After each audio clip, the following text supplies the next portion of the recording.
আসসালামু আলাইকুম। Hello everyone, সবাই কেমন আছেন? আশা করি সকলেই ভালো আছেন। তো আজকে আমি আমার লাইফের আরেকটি ঘটনা শেয়ার করছি।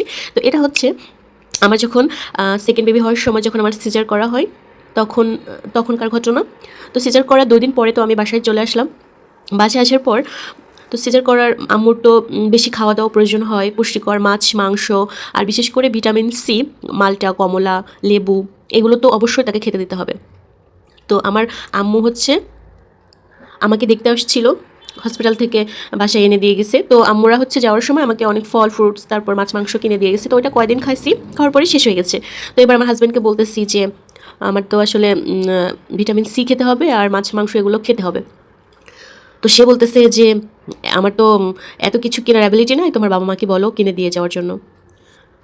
তো আমি একটা সিজারিয়ান মা, মানে এই যে বাবুটা যে হয়েছে, এই বাবুটা মানে তার সন্তান। তো সন্তানের যে বুকের দুধ দুধ তৈরি হবে, সেই খাদ্যটা তো তার মাকে খাওয়াতে হবে। মায়ের রক্ত থেকে তো দুধটা তৈরি হবে, তাই না? মায়ের দুধ খাওয়া। তো সে বলতেছে তুমি তোমার বাবার বাসায় চলে যাও, আসলে আমি এত কিছু করতে। কিন্তু সে স্যালারি পায় ভালো, সে তার মায়ের কাছে বাসায় টাকা পাঠাচ্ছে, সেটাও তার ঠিক আছে। সে আড্ডা দিতেছে, বন্ধু বান্ধবের পেছনে টাকা নষ্ট করতেছে, সেটাও ঠিক আছে। শুধু আমার বেলায় অবহেলা। তো সে সে আমাকে আর বলতে বলতে শুধু 1 কেজি মালটা অরেঞ্জ কিনে দিছিল, ওই 1 কেজি। আর হচ্ছে এরপরে বলছে এটা খাও, ঠিক আছে। এরপর হচ্ছে কোনো মাছ মাংস কিনে দিল না ওই টাইমে, আর হচ্ছে কোনো ফল ফ্রুটসও কিনে দিল না। এবার হচ্ছে কি, আমার বাবু হচ্ছে দুধ পাচ্ছে না। তো আমি যদি পুষ্টিকর খাবার না খাই তাহলে আমার বেবি কিভাবে মানে সে খাবার খাবে, দুধটা পাবে? তো আমি তাকে বলতেছি, বাচ্চা সারা রাত কান্নাকাটি করতেছে খাওয়ার জন্য, তারপর দিনের বেলা বিভিন্ন টাইমে কান্নাকাটি করতেছে, হয়তো 1-2বার দুধ পাচ্ছে, এটাতে তো বেবির হচ্ছে না। তো এবার আমি বলতেছি প্লিজ তুমি কিছু একটা করো, বাচ্চা তো দুধ পাচ্ছে না, কান্নাকাটি করতেছে। আবার কান্নাকাটি করলে রাতে তার ঘুম না হলে তখন সে চিল্লায়, এই তোমার বাবু কেন কান্নাকাটি করে? আমি বলতেছি সে তো দুধ পাচ্ছে না, এই জন্য সে কান্নাকাটি করতেছে। তো এবার বলতেছে যে এখন আমি বাধ্য হয়ে হচ্ছে করতে হচ্ছে, আমার বাহিরের দুধটা কিনে খাওয়াতে হচ্ছে। তো আমার আম্মু যাওয়ার সময় হচ্ছে আমাকে কিছু টাকা দিছিল, পরে আমি বাধ্য হয়ে সেই টাকা দিয়ে হচ্ছে কৌটার দুধটা কিনে নিয়ে ওকে খাওয়াই। খাওয়ানোর পর মানে ও হচ্ছে এখন বুকের দুধ 1-2বার খাচ্ছে, মানে বুকের দুধ পাচ্ছে না। তো ওইটা খাওয়াচ্ছি। পরে আমি বললাম তাহলে ও আমাকে ওইটা শেষ হওয়ার একটু আগেই আমি ওকে কিছুদিন আগে আমি বলতেছি যে আমি তো ওকে এই কোটা দুধ খাওয়াচ্ছি, আমার দুধ তো পাচ্ছে না, আর তুমি তো ফল ফ্রুট কোনো কিছু কিনে দাও না, পুষ্টিকর খাবার না খেলে তো দুধ হয় না। তারপর সিজার করলে তো দুধটা হচ্ছে ওষুধ খাইলে টেনে যায়, তো দুধ হওয়ার ওষুধ আছে, ওগুলো খেতে হয় এবং মানে ভালো খাওয়া দাওয়া করতে হয়।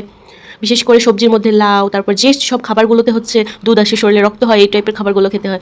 সে হচ্ছে আমার প্রতি তার কোনো খেয়াল নেই, বাচ্চার প্রতি তার কোনো খেয়াল নেই। তো আমি বললাম আচ্ছা ঠিক আছে, তাহলে এখন থেকে তো বাচ্চাকে বাঁচাতে হলে তো বাইরের দুধটা তাহলে কিনে খাওয়া অন্তত। এবার হচ্ছে সে দুধ কিনে দিয়েছে।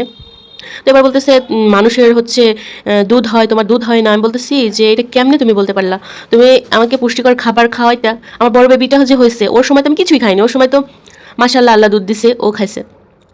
কিন্তু এখন তুমি আমাকে পুষ্টিকর খাবার খাওয়ালে না, আর এটা হচ্ছে সিজারিয়ান বেবি, আমার শরীরেরও তো একটা মানে ক্ষত হয়েছে, এটা সারানোর জন্য আবার একা হাতে পুরো সংসারটা সামলানো, সব কাজ করা, রান্নাবান্না করা, সব কিছুই করলাম।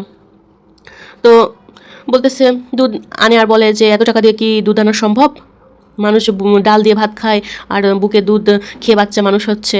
এখন আমি বলি যে আমার বড় বেবি তো দুধ হয়েছে, তখন তো তোমাকে কোনো কিছু বলি নাই, তখন তো আল্লাহ দিয়েছে, এখন সিজার করার পরে ঝামেলাটা হয়েছে, তো এখন কি করব? তো এই বিষয়টা নিয়ে অনেক ঝামেলা হলো।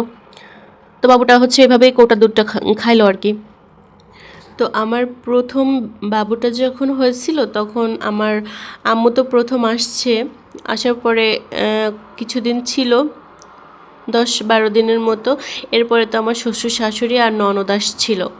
ননদ জব করে, তো ওর হচ্ছে তখন বিয়ে হয়নি, তো আসছিল, সবাই আসছে।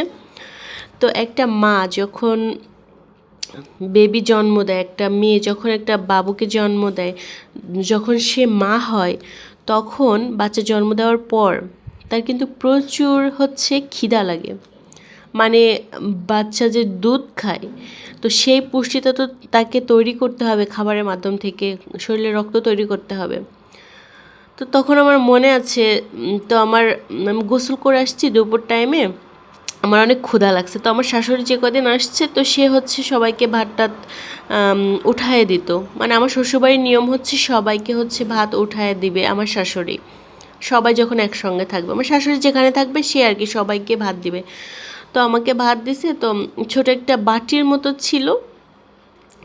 তো মানে শ্বশুর খাচ্ছে, সবাই খাচ্ছে, তো প্লেট আর নাই। তখন তো আমাদের ওরকম নতুন বিয়ে হয়েছে, ওরকম কিছু কেনা হয়নি।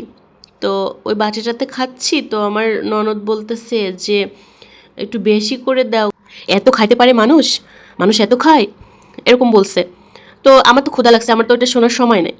তো আমি মুখ বুজে খেয়ে নিলাম। এরপরে বলছে যে এত খাওয়া লাগে, এত খাওয়া লাগে। তো বাচ্চা হলে যে একটু খিদা বাড়ে, তখন হচ্ছে ফল ফ্রুট, ডিম দুধ এগুলো বেশি খেতে হয়। এটা আসলে হয়তো সে কিন্তু ডক্টরের বিষয়ে জব করে, তার অবশ্যই জানা উচিত ছিল। তো কোনো একটা টাইমে তার যখন প্রথম বেবি হয়েছে তখন আমি তার বাসাতেই ছিলাম। তো আমি তখন গেলাম, যাওয়ার পরে আমি তাকে দেখলাম যে সে আধা ঘন্টা পর পর খাবার খাচ্ছে, ফল ফ্রুট খাচ্ছে, দুধ খাচ্ছে।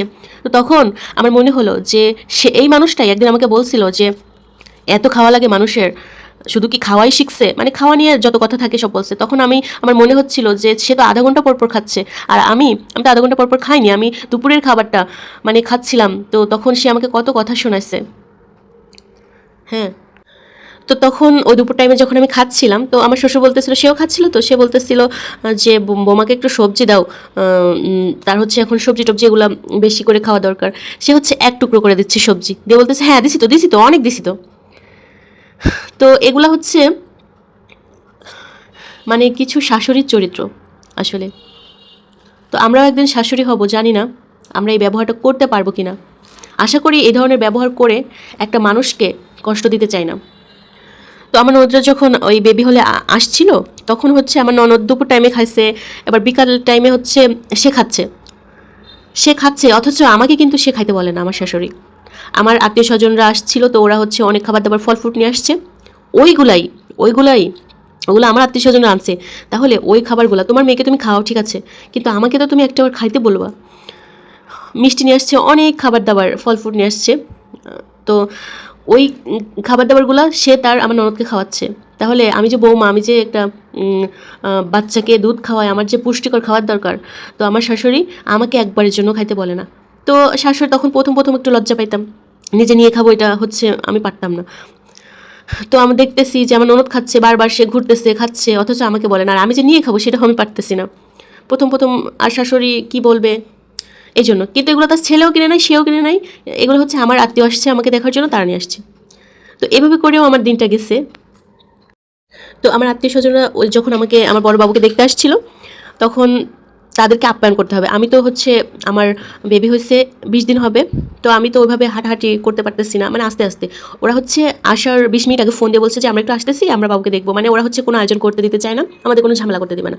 তো আমার শাশুড়িকে বলতেছি আসলে কীভাবে কি করব, আমি তো বুঝতেছি না, আপনি একটু ইয়ে করেন। সে বলতেছে আমি এগুলো বুঝি না। সে বুঝে না, সে শাশুড়ি হয়েছে, এতগুলো ছেলে মেয়ে বিয়ে করাইছে, সে নাকি বোঝে না। তো যাই হোক, আমার হাজব্যান্ড বাইরে থেকে কিছু খাবার দাবার নিয়ে আসছে, তো ওইগুলাই তারা যে একটু রেডি করে দিবে সেটা পর্যন্ত দিতেছে না, আমি করতেছি। এরপরে সার্ভ করার সময় আমি বলতেছি শাশুড়ি ননদকে আপনারা একটু ইয়ে করেন, আমি পারতেছি না, মানে আমার কষ্ট হচ্ছিল।